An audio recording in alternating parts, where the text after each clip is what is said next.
በመጀመሪያ እግዚአብሔር ሰማይና ምድርን ፈጠረ። በምድርም ላይ ባሉ አፈር እግዚአብሔር ድንቅ ሥራውን አሰፋ። ወሰን በሌለው እንክብካቤ የሰውን ቅርጽ ሠራ። ለመፍጠር በተዘጋጁ እጆች በዓላማ የተፈጠረ መልክን አዘጋጀ። በፊቱም የሕይወትን እስትንፋስ እፍ አለበት። ሰውም ሕያው ነፍስ ያለው ሆነ።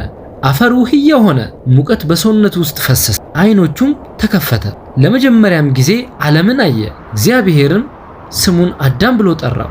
የሰው ልጅ ዘር ታሪክም እንዲህ ተጀመረ። እግዚአብሔር አምላክም በኤዶም በስተምስራቅ ገነትን ተከለ።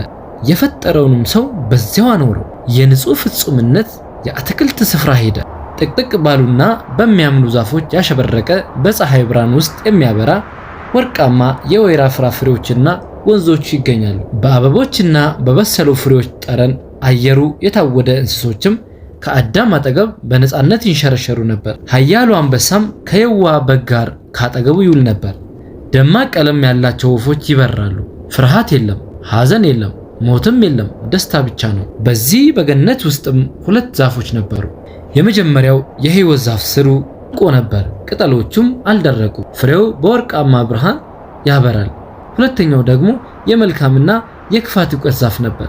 የዛፉ ቅርፊት ጠቆር ያለና የበለጸገ፣ ፍሬው ቀይ የሆነና ምስጢሮችን እንደያዘ የሚያበራ ነው። እግዚአብሔር አምላክ አዳምን እንዲህ ብሎ አዘዘው፣ በገነት ካለው ዛፍ ሁሉ ብላ፣ ነገር ግን መልካሙንና ክፉን ከሚያሳየውና ከሚያስታውቁ አትብላ፣ ከእርሱ በበላህ ቀን ሞትን ትሞታለህ። አዳም እግዚአብሔር የፈጠራቸውን ፍጥረታት ስም እየጠራ በአትክልቱ ስፍራ ተመላለሰ። ወፎች በአየር ላይ ሲጨፍሩ፣ የአንበሶች መንጋ ሚዳቆችና የሜዳ አህያዎች ሲዘሉ ተመለከተ። ነገር ግን እንደርሱ ያለ ማንንም አላየም። የልቡንና የውስጡን የሚካፈል ማንም አልነበር። በሚያምረው የአትክልት ስፍራ ብቸኝነት ተሰማው። እግዚአብሔርም የአዳምን ናፍቆት አየ። እግዚአብሔር አምላክም አለ፣ ሰው ብቻውን ይኑር ዘንድ መልካም አይደለምና የሚረዳውን ጓደኛ እንፍጠር። የሚስማማውንም ረዳት ሲፈጥር በአዳም ላይ እንቅልፍን አመጣ፣ አንቀላፋው። ከጎኑ አጥንቶች አንድ አጥንትን ወሰደው፣ ስፍራውን በሥጋ ሞላው። እግዚአብሔር አምላክም ከአዳም የወሰዳትን አጥንት ሴት አድርጎ ሠራ፣ ወደ አዳምም አመጣ። ያን ጊዜም አለ፣ ይህች አጥንት ከአጥንቴ ናት፣ ሥጋዋም ከሥጋዬ ናት። እርሷ ከባሏ ተገኝታለችና ሚስት ትሁን። ስለዚህ ሰው አባቱንና እናቱን ይተዋል፣ ሚስቱን ይከተላል፣ ሁለቱም አንድ ሥጋ ይሆናሉ። አዳምና ሚስቱ ራቁታቸውን ነበሩ፣ አይተፋፈሩ። ነገር ግን ከገነት ውበት ባሻገር አንድ ነገር ይታያል። ከዕለታት አንድ ቀንም ሔዋን በአትክልት ስፍራ ስትዞር ከተከለከለው ዛፍ ላይ ደረሰች። እባብም እግዚአብሔር አምላክ ከፈጠራቸው ከምድር አራዊቶች ሁሉ ተንኮለኛ ነበር። ፍሬው እንደተወለወለ ድንጋይ አብረቀርቆ በዝግታ ከሚወዛወዙ ቅርንጫፎች ውስጥ አንድ ድምፅ በሹክሹክታ ተናገረ። እግዚአብሔር በገነት ካለው ዛፍ ሁሉ አትብሉ ያላችሁ ለምን ይመስላችኋል? አላት። ሴቲቱ ለእባብ እንዲህ አለች፣ በገነት መካከል ካለው ከሚያፈራው ፍሬ ዛፍ ፍሬ እንበላለን።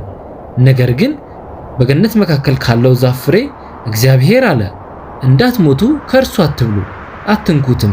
እባብም ለሴቲቱ ሞትን አትሞቱ፣ ከእርሷ የበላችሁ ቀን ዓይኖቻችሁ እንዲከፈት እንደ እግዚአብሔር እንደምትሆኑ መልካሙንና ክፉን እንደምታውቁ እግዚአብሔር ስለሚያውቅ ነው እንጂ።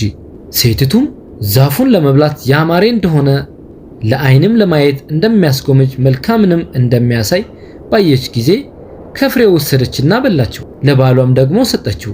እሱም ከሷ ጋር በላ። የሁለቱም ዓይኖች ተከፈቱ፣ ራቁታቸውንም እንደሆኑ አወቁ፣ አፈሩ። በቅጽበት ሁሉም ነገር ተለወጠ፣ በዙሪያቸው ያለ ዓለም ደበዘዘ። እግዚአብሔር አምላክም አዳምን ጠርቶ አዳም ወዴት አለ አለው። አዳም አለ፣ በገነት ስትመላለስ ድምፅህን ሰማው፣ ራቁቴንም ስለሆንኩ ፈራው፣ ተሸሸኩ። እግዚአብሔርም አለ፣ ራቁትህን እንደሆንክ ማን ነገረህ? ከእርሱ እንዳትበላ ካዘዝኩ ዛፍ ፍሬ በላህን? አዳምም አለ፣ ከኔ ጋር እንድትሆን የሰጠኸኝ ሴት እርሷ ከዛፍ ሰጠችኝና በላው። እግዚአብሔር አምላክ ሴቲቱን ይህን ለምን አደረግሽ አለ። ሴቲቱም አለች፣ እባብ አሳተኝና በላው አለች። እግዚአብሔር አምላክም እባቡን እንዲህ አለ፣ ይህን ስላደረግ ከእንስሳት ሁሉ ከምድር አራዊት ሁሉ አንተ የተረገምክ፣ በደረትህና በሆድም ትሄዳለህ፣ በሕይወት ዘመንህ ሁሉ አፈር ትበላለህ። ባንተና በሴቲቱ መካከል በዘርህና በዘሯ መካከል ጠላትነትን አደርጋለሁ።